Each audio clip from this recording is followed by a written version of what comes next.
All right, good morning, good afternoon, good evening, and welcome to another Art Talk. So today's topic is on one more year to live. And where this topic comes from is I just learned the other day that my cousin, my first cousin, was just diagnosed with pancreatic cancer that is inoperable.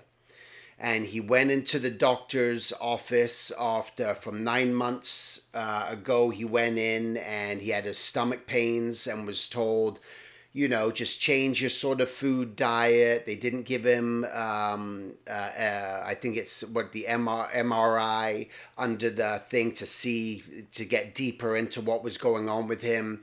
And he's just started to get more symptoms and then goes in and then has been told by the doctor, you just have one more year to live. Get your stuff in order. This pancreatic cancer is inoperable. You can't operate on it. It's just grown too much. And every day since I've heard that news, it's just kind of just been such a, again, you always hear these things all the time, right? We hear people that pass away and things happening, but every time if it happens to you within your family or something close, then it hits you even more, and it almost becomes just a wake-up call.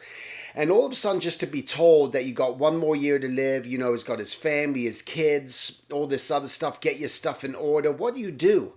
And he's extremely depressed right now, as you can imagine. There's just, here he is, about 55 years old and being told this, that you're not going to be able to see he's got 3 kids, see his kids really get, they're older now, but not see them just married, grandkids, the future, his life, everything he's been doing in his life, working really hard, is very successful. And now just all of that stuff that you think you're building for my future. I'm saving for my 401k, I'm investing, I'm doing this, that, the other.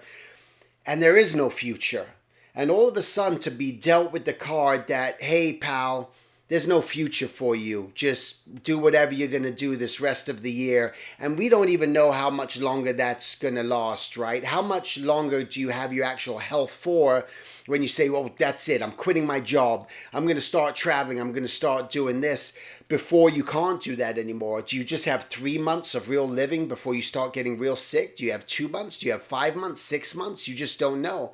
And what do you do? What do you do in that situation? And it's something I think just to ponder, and it's an awakening really, just hearing about it. And I know that it's not your cousin or someone related to you, but just for yourself, just to realize, oh my God, if someone told me I had one more year to live, what would that mean? What would I do? How am I going to go about things? And for myself, I know that you get stuff in order, right? But the most important thing for me, I know, to spend as much time with my family as possible, my kids, and just make sure that I'm just doing whatever it is that I could do just to be as present as possible, and just any minute, any time. There's no more work anymore. I'm not working anymore. That's it, But in my mind, I feel like part of me, like what I want to do is that year. And again, we never know what we're going to face until we face it. In my mindset, because I've been extremely spiritual and I work so hard. I don't want to say I work so hard. I so much believe in it, and I read so many books, and I just always filling up my mind with this positivity that I feel like in that situation, I'm going to be okay, right? I'm going to move through this space with acceptance, surrender to it. I'm going to, part of me, I was telling my wife what I'd want to do is just go around and just try to impact as many more people as I can before I was not on this planet anymore. Going and doing talks in as many places as I can, just to spread the information that's in my brain to people before I can no longer share that information anymore. That's what I would want to personally do. And through that travel, but I'd want my kids and my family with me the whole time. And hey, you guys are taking a year off school. You guys are coming with me. We're going and we're just going to do that, right? You start to think, but also thinking about, I honestly lived the life that I want to live right now. I'm not waiting to do things. And I think that's important for us to think about. Don't wait to get things started. This is the most important lesson. Don't wait. Do the things that you want to do. At least put it into effort. At least start to try these things. Try to make things happen. Give yourself that ability to not be so afraid anymore, and put that imagination into your head, that thought process. What if I only had one more year to live?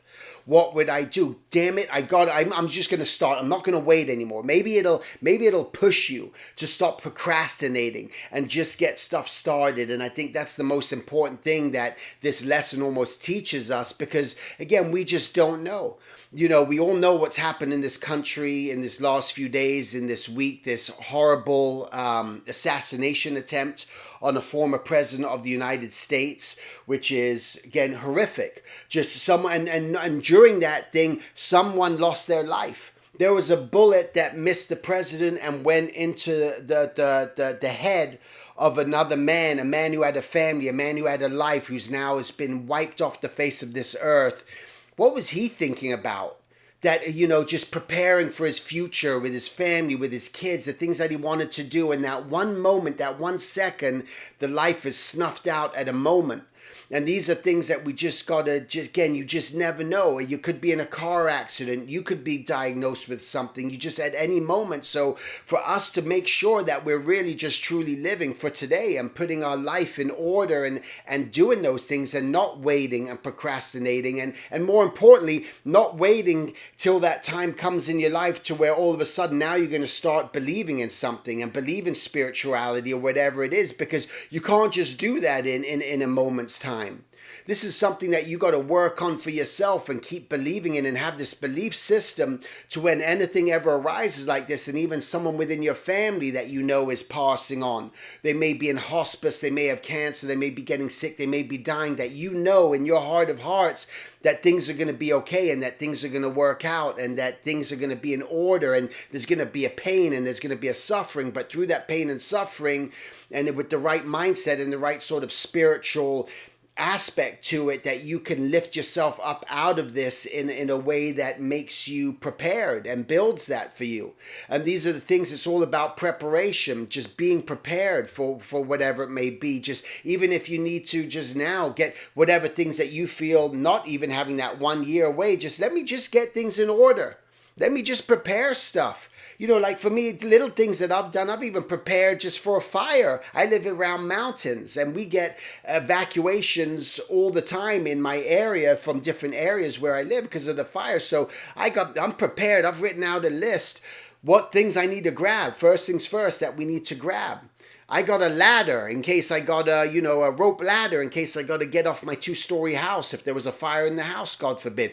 I got all my sketchbooks and all my artwork and everything all in buckets and containers that are just ready just to grab. So what are those things? You know, is the computer, your hard drive, photo albums. What is it that's going to be essential to you? You know, the things. Again, you're not grabbing the big things. You want to grab your pets. You want to grab your family. You want to grab, again, hard drives, computers, stuff where maybe valuable stuff is on. You want to grab those photos, the other stuff from the lamps and the furniture, all that stuff, that's all replaceable, right? But these are things that, again, you just got to think about and be prepared and get yourself in that mindset. So I just wanted to throw that food for thought in your mind. What if you just had 1 more year to live? What are you not doing that you wish you would just start doing and taking advantage of, all right? So be prepared, get your stuff in order, whatever it is. Try to live the life every day that you want to live. Do those things so that you don't have regrets, most importantly, that you don't have that, right? And it's not about possessions. It's not about owning possessions. Oh, I wish I had that car. That was what, whatever it is, or that house, whatever it is, right? Just put those things, maybe it's those daily walks, or try to go on those daily walks, or exercise, whatever it is you need to do for yourself, meditation, whatever it is you need to do, just setting yourself up for something that's going to prepare you, all right? So that's it. Make it a great week, and I'll talk to you guys next week. Take care.